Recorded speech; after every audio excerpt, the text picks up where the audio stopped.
12,000 years ago, 10,000 years ago, we switched over to things that we had never eaten before. And those were the grains of grasses and beans. Now, the reason we'd never eaten them before is, number one, we didn't need to. There's never been a documentation of an ape eating grass or grains. Beans are so lethal that 5 raw kidney beans will kill a human being in 5 minutes by coagulating their blood.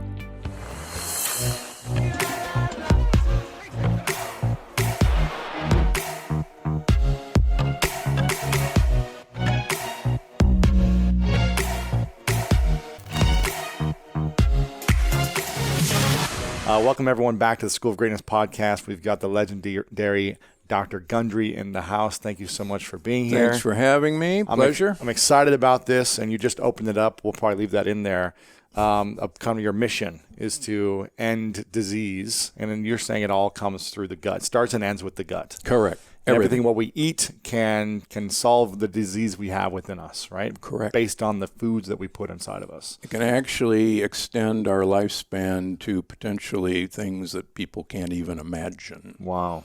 And it actually has to do not with you and me and what we conceive of our bodies, but it turns out that 90% of all the cells that make you and me, are actually non-human cells. They're bacteria, viruses, funguses, worms that live in us and on us. Wow. And the shocking thing is that 99% of all the genes that make up you and me are non-human genes. What are they? They're bacterial and viral genes. And what we've completely missed from the Human Genome Project is that we have actually very few genes, and our genes are about 99% the same as a chimp or a gorilla. And we're very different than chimps or gorillas, and yet we have virtually the same genes.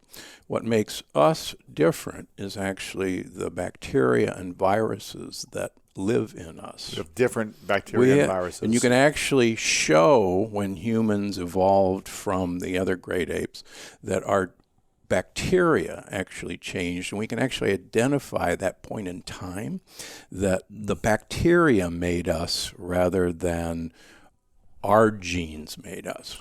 So the bacteria's made us human, or bacteria made us? Yeah, they actually, as shocking as it may seem, most of what happens to us is determined by the state and the variation of our bacteria, primarily in our gut.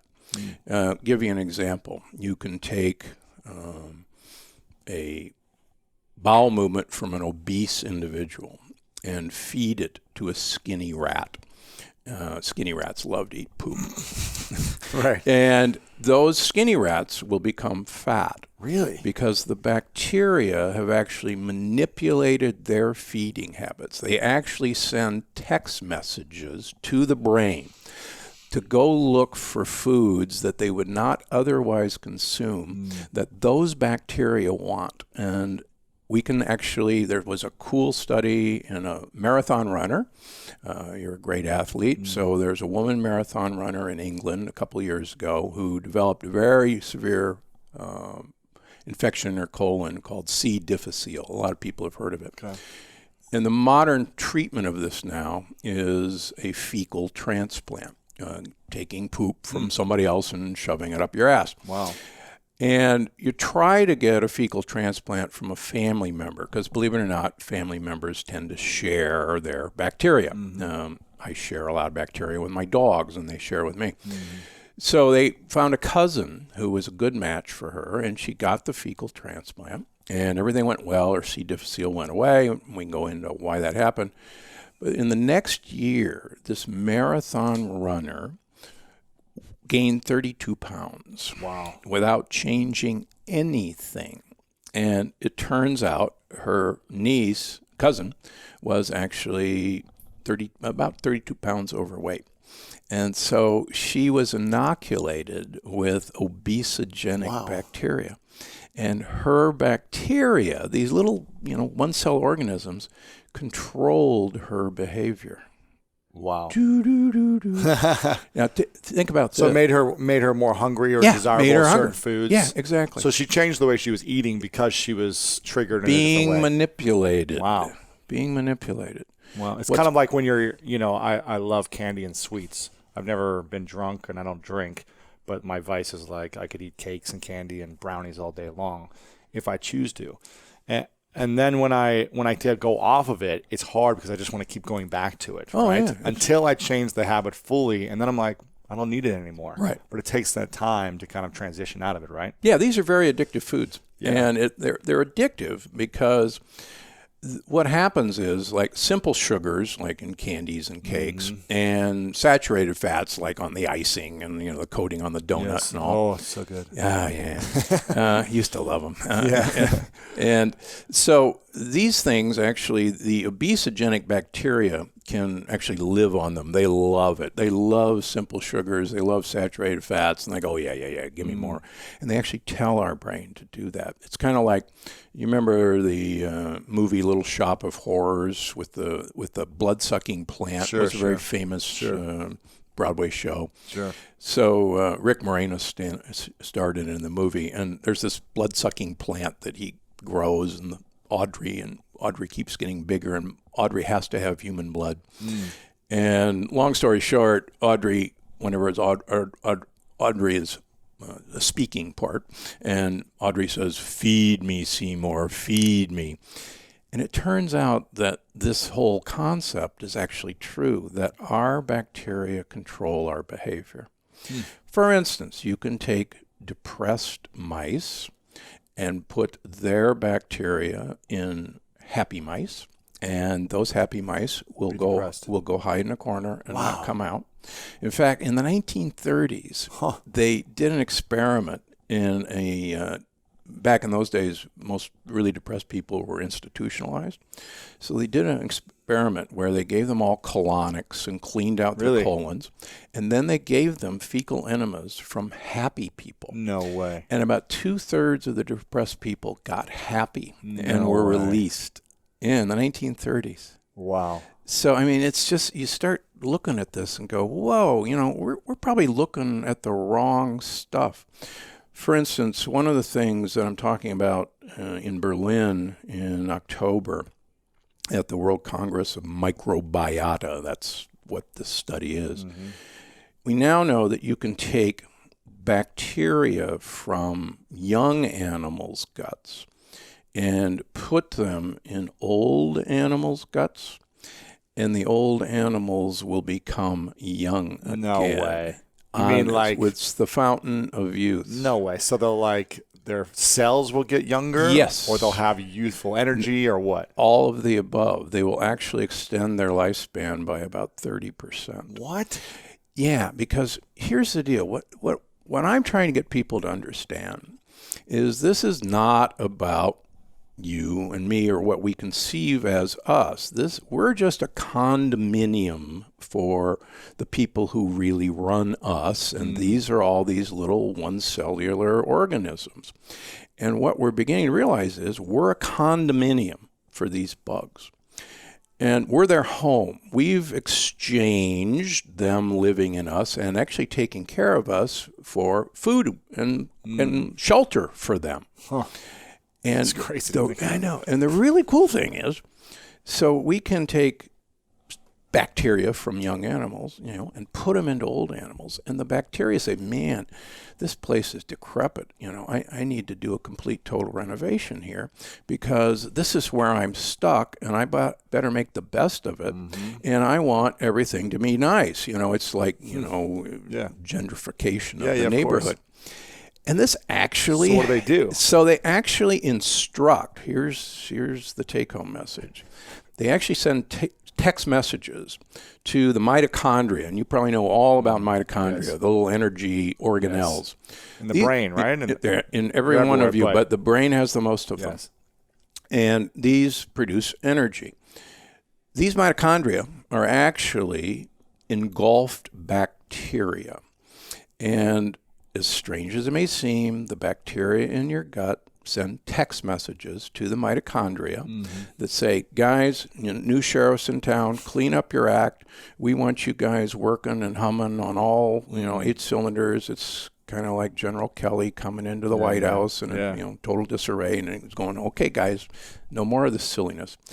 And so we now have discovered some of those compounds that the bacteria in your gut signal the mitochondria to regenerate themselves, and it's opening up whole new areas that we never even dreamed of. Wow. So you're really like 170 years old, huh? Yeah. Well, people... You've just been manipulating all this for the last 15 years now. I'll show you a picture when we're all done of me and Mehmet Oz standing together when I did a show a few weeks ago. And one of us is 12 years older than the other person. And you would not guess by looking at our skin who's the old person and who's the young person. Wow. And I was showing this picture to David Sinclair from Harvard, who's one of the great anti-aging researchers in this country and actually in the world. And we were discussing some ways to manipulate mitochondria in the brain. And I said, let me show you a picture. And he's looking and he says, okay, so Mehmet's a lot older than you, right? And I said, let me show you my driver's license. He said, wait a minute. How old are you? Right. And he said, can I have this picture? And I said, yeah. He says, I'm going to put it in all my talks. Wow. Because what I've been doing for the last 17 years is giving my bacteria what all the research that I've done and many other people have done would predict that my bacteria are pretty doggone happy with what I'm doing for them. Wow. And they're exchanging that happiness to say, man, this is a great place to live, and we're going to keep this place nice and clean and just happy. Yeah. And so, wow. Yeah. And so you lived in a blue zone, is that right? In Loma Linda? Yeah, Loma Linda is a blue zone. That's correct. So, but when I was living in that blue zone, I was eating a low-fat vegetarian diet. I was running 30 miles a week. I was one of these Clydesdale runners. I weighed 70 pounds more than I do now. Really? Yeah, I was a Clydesdale. There's a lot of unhealthy people in blue zones, too. Oh, yeah. And they have the vegans that just are overweight, and you're like, how are you this overweight? Yeah, well, it actually is because you're giving your bacteria the wrong stuff. And that's really part of the plant paradox. The plant paradox is that there's certain plants that absolutely positively do not want us to eat them at all, in any circumstance. Under any whether circumstance. You cook them or chop them or slice them or skin them, doesn't matter. They were here first, and they had it really great before animals arrived because nobody wanted to eat them. And my research at Yale was in human evolutionary biology, so plants have the same evolutionary drive as animals. They want to grow. And they want to have babies, seeds. They want to protect themselves. And they want to protect themselves. They don't want to die. Exactly. Right. So when animals arrived, they had a problem because animals can run, they can hide, they can fight, but plants are stuck. But plants are chemists of incredible ability. So they can turn sunlight into matter, like around your wall here. Wow.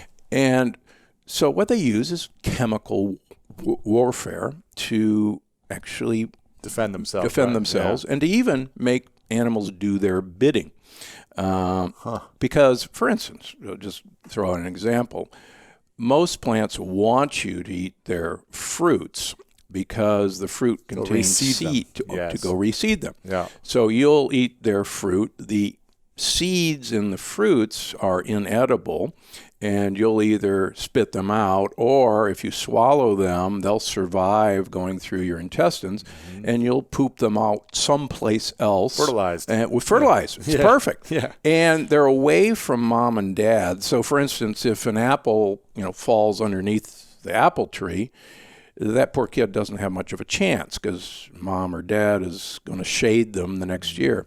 But if it gets carried off, even 100 feet away, and then it gets dropped, the plant does this on purpose. Crazy. And in fact, you and I love fruit because you and I were designed to eat fruit once a year in the summer to gain weight for the winter. So it was a really good trade-off between, for instance, great apes and plants. But the fascinating thing is manufacturers, food chemists know this, and we are drawn with color vision. And only animals that are fruit predators actually have color vision, because you want to know when the fruit is ripe, when it has the highest sugar content. Right. And the plant wants you to know when it's ripe, because that's when the seed finally has an impenetrable shell. And it doesn't want you to eat it before that time. So it tells you, okay, now's the time. Shiniest object, it's time to eat it. Yeah. So what colors does it use? In general, it uses reds and oranges and yellows to denote ripeness. So the next time you're going down the snack aisles looking for all the great munchy stuff, you'll be shocked that most of the companies use oranges, reds, yellows to get your attention, because it goes direct into the deep center of your brain and says, that color means I should eat it. I'm going to get a lot of calories, and I'm going to be the big winner for the winter. Wow. Yeah. But if you're doing that every day Big for many years in a row, yes, you're always storing fat for the winter. That's exactly right. And that's part of the plant paradox, is that once upon a time, we only had fruit in a very limited time period. Now we have it accessible all the time. There were no 747s bringing blueberries to Costco in February. They just weren't. So one of the weird things about our computer program is, like Tony Robbins is always fun to say, we run version 1.0 of our operating system. We've never had an upgrade. And the same goes to the foods and the plants and the fruit we eat. So we were supposed to eat fruit once a year. And when we were eating fruit, our brain says, oh my gosh, it's summer. Winter is right around the corner. We should eat this stuff because winter's a tough time, whether it's dry season, a rainy season, a cold season.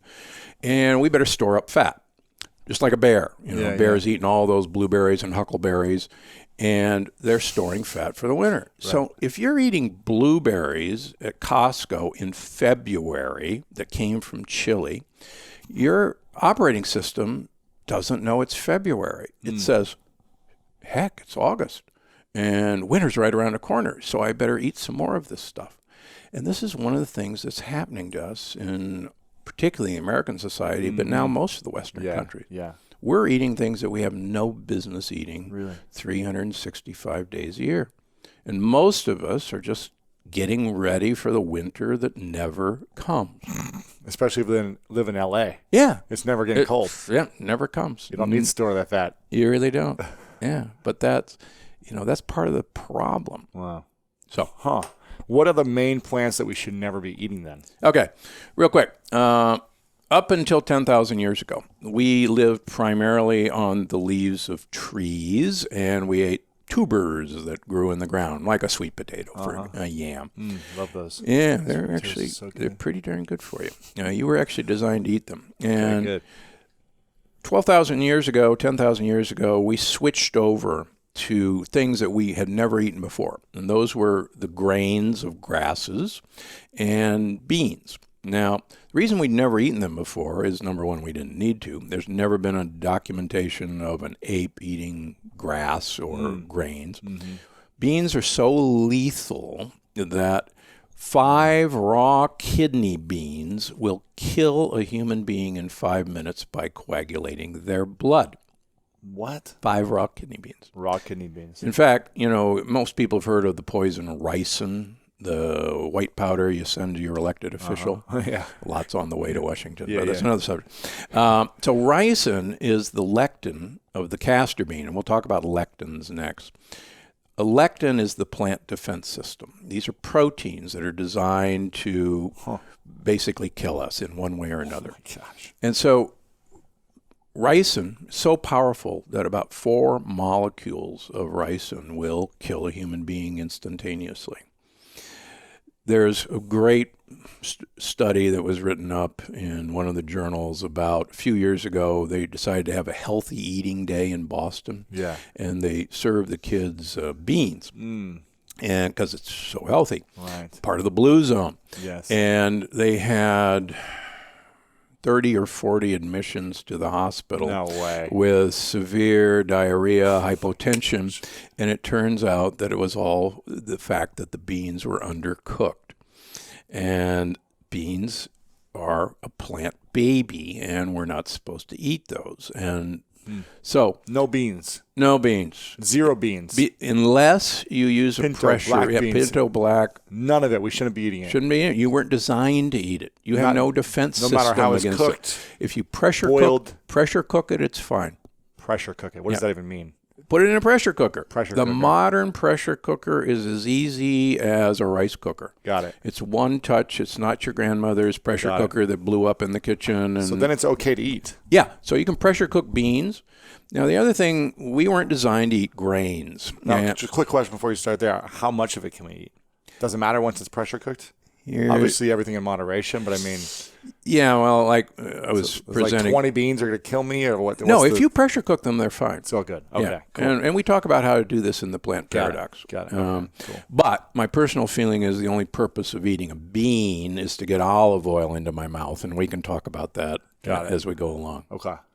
So grains, for instance, everybody heard about gluten. Yes. All right. So gluten is a lectin. And again, a lectin is a plant's defense system. It's a protein that actually is designed to act like incoming guided missile attacks on the inside wall of our gut. And these things actually pry open the lining of our gut and actually break through the border. Really? Yeah, they really do. And that's what causes eczema and bingo. causes breakouts. Yeah, exactly. Acne, brain fog, irritable bowel. This is actually all part of that process. Wow. And so it's fascinating to see people who either have come to see me or have even read the book and then write on Amazon, oh my gosh, I had this horrible eczema and now a month later it's all gone and all I did was, take grains and beans and nightshades away from my diet and everything got better. So that brings us to the second kind of group of things we shouldn't eat. All of us are not from the United States, America. We're actually from Europe, Asia, or Africa. Every one of us. Yeah. So, and even our Native Americans are actually not Native Americans. They're from Asia. Get over it. Right. So none of us were exposed to an American plant until 500 years ago when Columbus started trade. So getting to know a new plant, a new lectin, in 500 years is speed dating in evolution. I just don't think it can be done. For instance, the Italians refused to eat tomatoes for 200 years after their native son Columbus brought them back because they knew how dangerous they were. They were part of the deadly nightshade family. Really? And when they started eating them, they always peeled and de-seeded their tomatoes because the peels and the seeds actually have the vast majority of the lectins. And it's interesting. Years ago, I did my fellowship in children's heart surgery in London, England, and I had a house officer from Italy, and he invited me up for pasta and tomato sauce. Yes. And so I brought, it'd be nice if I bought a couple cans of canned tomatoes, help out. Sure. And he looks at it, he says, why did you bring me this? We can't use this. So I said, what do you mean? It's canned tomatoes. He says, it's got peels and seeds. You can't make sauce with peels and seeds. He says, Mamma mia, what am I going to do with you? He says, you can't use peels and seeds. And I said, why? He says, they're deadly. And I said, really? And he says, yeah, everybody knows that. And then I thought back, as a child, my grandmother was French, and she taught my mother that you always peel and de-seed tomatoes before you slice them and serve them. So until I went to Yale, I had never had a slice of a tomato with a peel and a seed. Wow. And this was, this has come from cultures. Yeah. For instance, peppers. Peppers are the same way. They're part of the nightshade family. You'll never open a glass jar of Italian bell peppers and see peels and seeds because they're gone. And the most striking thing is the Southwest American Indians always peel and de-seed their peppers before they eat them. The hatch chili roast will be happening in another month. And what do? They roast their chilies, peel the scarred off part, de-seed them, and then they eat them or they make them into chili powder. Right. And, you can prove this in your grocery store. Buy a can of green chilies, chopped green chilies, open it up. You won't see any peels and seeds because they're gone. So tomatoes and peppers, eggplant, potatoes. And potatoes, if you peel them and seed these things, you're safer, correct. But you can pressure cook them and they're fine. And they're okay. Yeah. Got it. Now, there's 2 American beans that everyone should stay away from. Peanuts are not a nut, they're a bean. So good, though.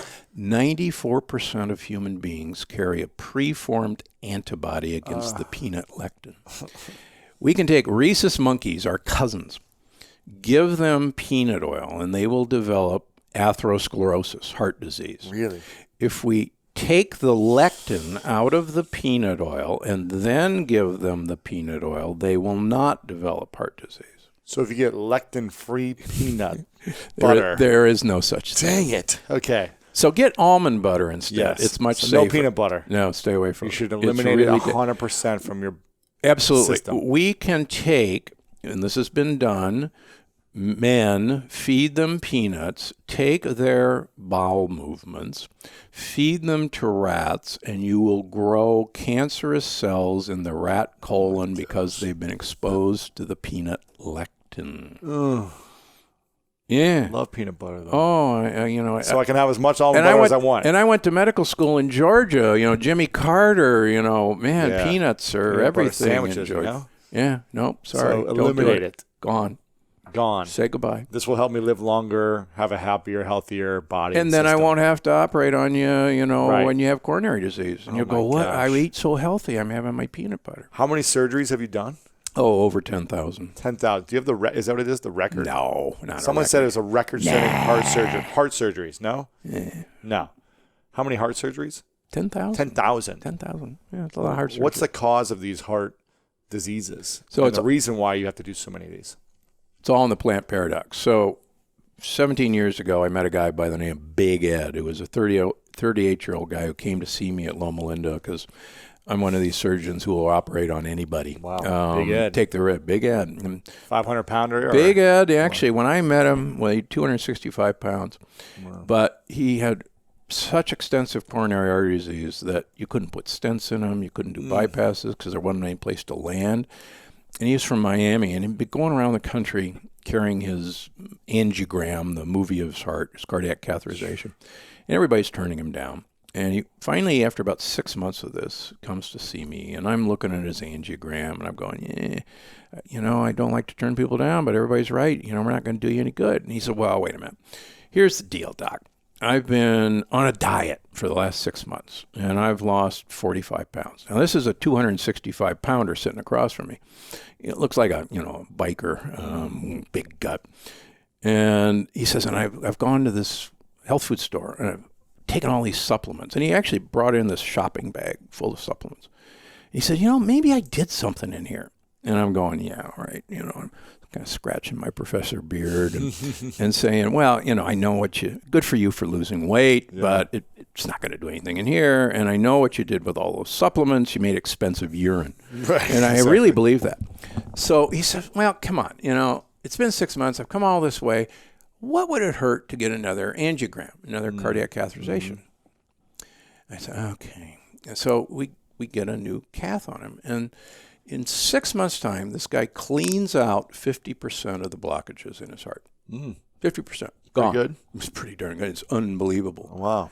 For instance, statistically, on the best statin drug, like Crestor or Lipitor, with the lowest levels of LDL, we scientists at the American Heart Association get crazy if after 5 years your plaque burden has decreased 0.5%. Wow.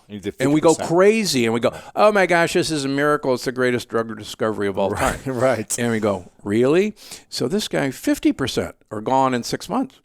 So I actually was so excited I operated on him and did a 5-vessel bypass. But what if I knew what I knew now, I'd say, hey, great, another year, this will all be clear. Keep going. You won't need the surgery. So I start talking to him about what he did on this diet.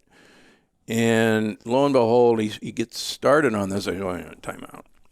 I said, I had this crazy thesis at Yale University that I did for 4 years back in the dark ages of human evolutionary biology. And my thesis was you could take a great ape, change its food supply, and change its environment and predict you would arrive at a human being. And I actually successfully defended it and got honors, blah, blah, blah. And so I had given it to my parents and went off to be a famous heart surgeon. Sure. And so he's talking about this. I go, wait a minute, this is my crazy thesis. And here I am, this big guy, running, and I had pre-diabetes. You were. Yeah. This is 15 years ago. Yeah, 15 years ago. Yeah. Running and eating a healthy, low-fat diet. And why did all the doctors seem like they're bigger? Yeah, exactly. And, we're given all this advice. And so I called my parents in San Diego. I said, hey, you got this thesis? Oh, yeah, it's in the shrine. Yes. Eternal flame. The whole room of your accomplishments. Yeah, that's right. So I said, send it up to me. So I put myself on my thesis, and I lost 50 pounds my first year. Wow. And I lost another 20 pounds subsequently, and I've taken it off. And then I started putting my patients who, at Loma Linda, who I operated on this program, and their blood pressure went to normal, their diabetes went away, their heart disease didn't come back. And so after about a year of this, I was looking in the mirror on one Friday, and I said, I can't do what I do anymore because I can teach people how to avoid me. So I actually resigned my position. My wife still calls it Black Friday. When was this? 15 years ago. You resigned? I resigned. From doing surgeries from being chairman of heart surgery at Loma Linda. Yeah. Wow. Just because you felt like this wasn't solving the actual It wasn't solving root. the problem. It was just putting a Band-Aid on it. The surgeries. The surgeries, yeah. I was just, it's famous for 4-time, 5-time redo surgeries on somebody who kept clogging up their blood vessels. And it's like... You could fix them up, but it's like... Yeah, okay, they're going to be back in a couple of years. Yeah. So I set up an institute in Palm Springs where all I ask people to do is every 3 months, let me take about 10 tubes of blood out of you, and we'll send it to some labs. Insurance will pay for it. Wow. And see what asking you to eat certain foods does, and asking you to take certain supplements that you could find at Costco or Trader Joe's does. And that resulted in my first book in 2008 called Dr. Gundry's Diet Evolution. But then subsequently, I've seen about 50% of my practice is autoimmune disease. And people would come in and say, hey, what do you know about autoimmune disease? And I go, I don't know anything about autoimmune disease, but I'm a transplant immunologist, and that means how do I get the immune system of you to accept the heart of a pig, for instance. Jeez. And I hold the world record for the longest pig to baboon heart transplant, 28 days. That's the world record. Wow. So I started manipulating the immune system by food. And sure enough, you've got an autoimmune disease. We can teach you to get rid of it by changing, primarily getting lectins out of your diet. That's it, huh? And changing your gut bugs to be basically friendly gut bugs. And the friendly gut bugs actually tell your immune system that, hey guys, we're all great down here. We're down at the beach. We're singing Kumbaya, the beautiful bonfire. And your immune system is basically the cops. And the cops go, oh, yeah, we know these kids, great kids. Let's go have a donut. And now, so that's how it's supposed to be. But let's suppose a gang member moves into your neighborhood. Now, all of a sudden, you're putting up bars on your windows, and you got neighborhood watch patrols, and you're shooting guys with hoodies without asking questions. So what's happened to most of us, through some of the foods we eat, like all these wonderful snacks we're talking about, we've let these gang members loose. And the good guys actually can't eat simple sugars and these saturated fats. They want leaves and they want tubers. So they die off. They die off, exactly. So the gang members are running rampant, and now your immune system is going, oh my gosh, the city's taken over by gang members, and we're going to have armed patrols everywhere, and anytime we see anything that looks a little odd, we're going to shoot and ask questions later. And so what's happened to everybody with autoimmune disease is their immune system is just hyper on guard because it's no longer getting the messages from the good bugs. Chill out, everything's cool, kumbaya, love, love, love, peace and love. And that's what's happened. And it's so cool to get somebody who can just, change the food they eat. They may not want it initially, but when they start feeling better, they go, for instance, on Monday, young lady, 36 years old, lives out in La Quinta, was sent to me with what's called chronic pain syndrome.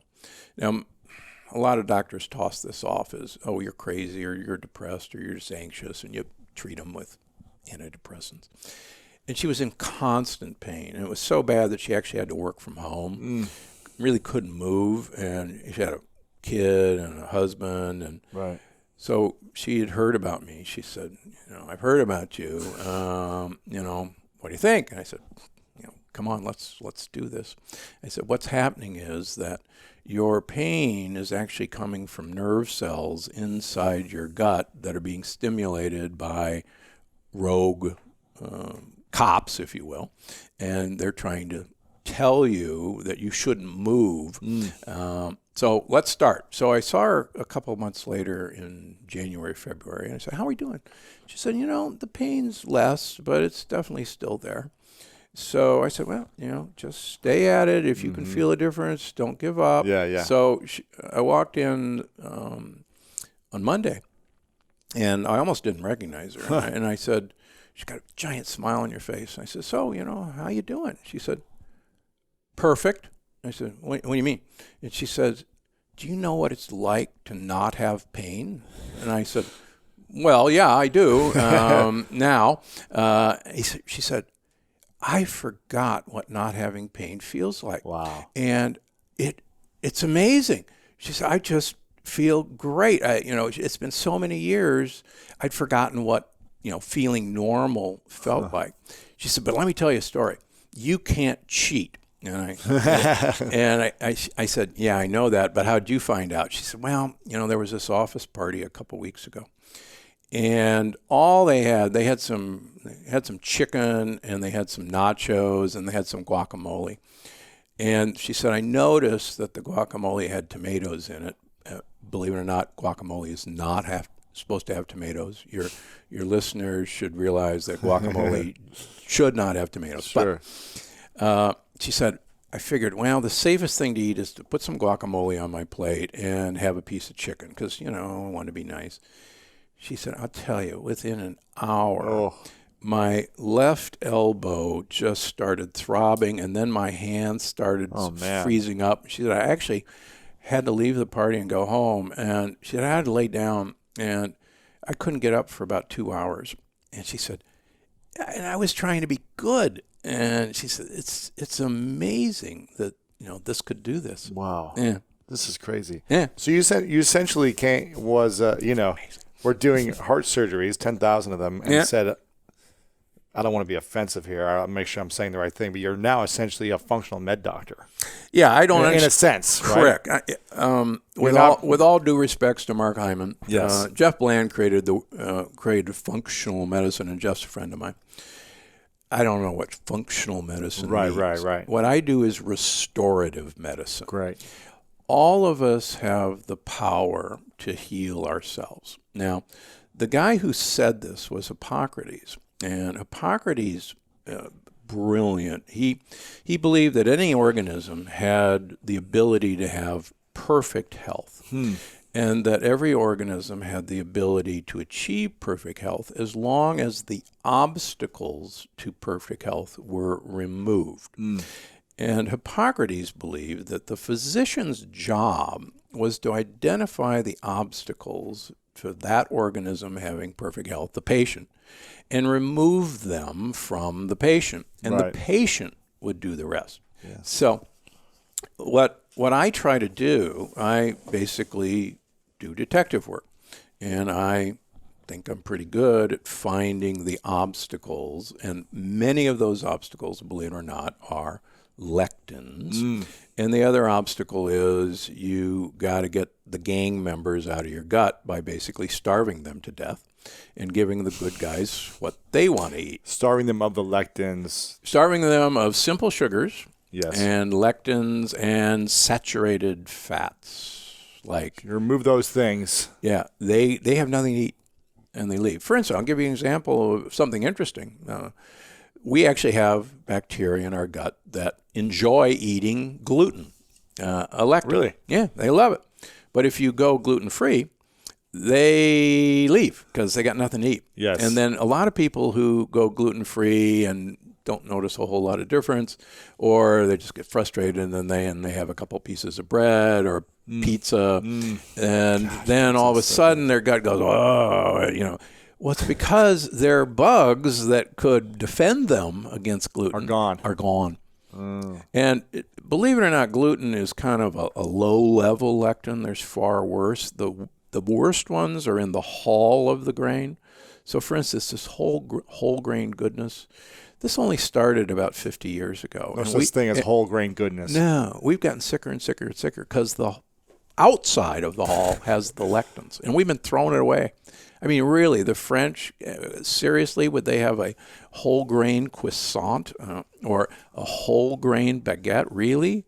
And the Italians, whole grain pasta. Well, now it's appearing on the menus because the tourists want to see it. Yeah. But the Italians would kill themselves. Right.